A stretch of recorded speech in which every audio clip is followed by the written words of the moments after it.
to find, for someone to find what we call age-appropriate learning resources. So, something might be about renewable energy, but, is it at a high school level? Is it at a middle school level?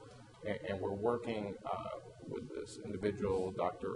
Wojcik, who is developing some technology, or actually going through the standard, educational standards. Unfortunately, that's another kind of big problem, is that you've got standards that are different for every state. There was a great article about it in Time Magazine just a couple of weeks ago.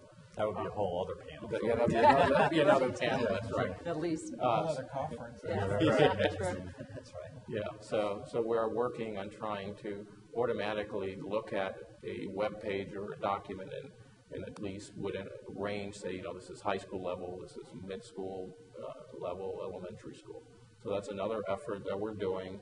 I've got a booth out there with a laptop, and I can show scienceeducation.gov. It's not publicly available yet, but I can show it to anybody that's interested. Super. Jan, did you have a quick follow-up? Yeah, I do. I think this is really very important. In our work in a number of states, we understand all the resources are there, and you made comment about even the difficulty in collecting that, and understanding and the accessibility. What we also know is that you can have a very elegant system that's digital, that does have the access, and then the education world will still not access it in the way that it's most appropriate possibly, or even at all. And that, there's been a number of different surveys out there, and that we've run is exactly in a number of states that do have the same kind of resources that you have, not necessarily just the National Energy Labs. What does seem to make a difference, and what we're seeing over the last 4 years, is the development of an innovation network that brings everything together, not just digitally to make accessible the resources, but to actually, in a more technological fashion, have hubs and nodes that learn to speak with each other, to have conferences like this as a normal kind of operation, but that there's affinity groups in people doing work together. And that all that Twittering and Facebook that you were talking about before becomes a daily practice, not just for the children, but for the practitioners themselves. The Ohio STEM Learning Network is the example of this. Ohio has city-states, and never says that nobody says they're from Ohio, they're from Toledo, they're from Cleveland. And after 18 months of an innovation network that was created from actually the model of the Department of Energy labs, using that model, there is such movement now in the hardest of classrooms with exactly what you're saying, with use of the resources, appropriate, and also with an understanding of what the obstacles and constraints are. So what we'd like to do is to challenge you. We'd like to challenge New Mexico and innovate, educate, to come out from your comfort zone, and over the next months to create an innovation network that will join the other networks in this country. Yeah, that sounds like a great challenge. So yeah, we'll take that challenge. Yeah. The gauntlet has been thrown.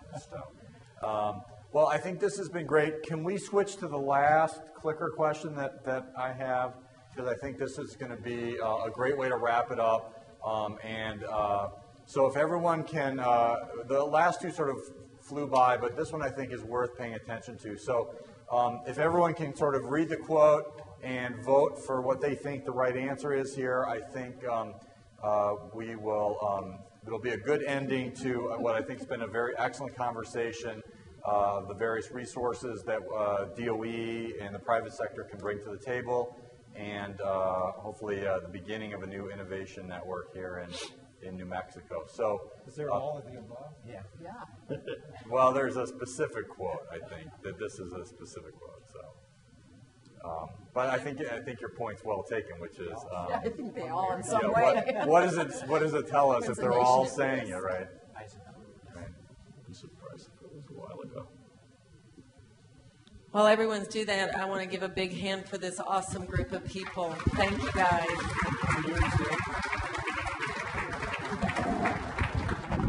We have a lot of work to do. Okay, so we are going to break for lunch, And what we're going to do is everyone, the buffet is out, and then it promptly, what time is it, Jamie? Let's put the answer up. Okay, good. So we're going to start the great debate with Dr. Chris Deedy from Harvard University, Gordon Friedman, who's the U.S. education strategist for Blackboard. Whoa, is that the right answer? Wow. And what was D? Who was D? Dwight Eisenhower.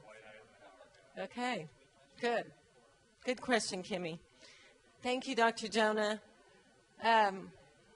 And by the way, Dr. Jona is doing iLabs, which are online science labs. He has some brochures at the Ideal New Mexico booth as well as a few at the table.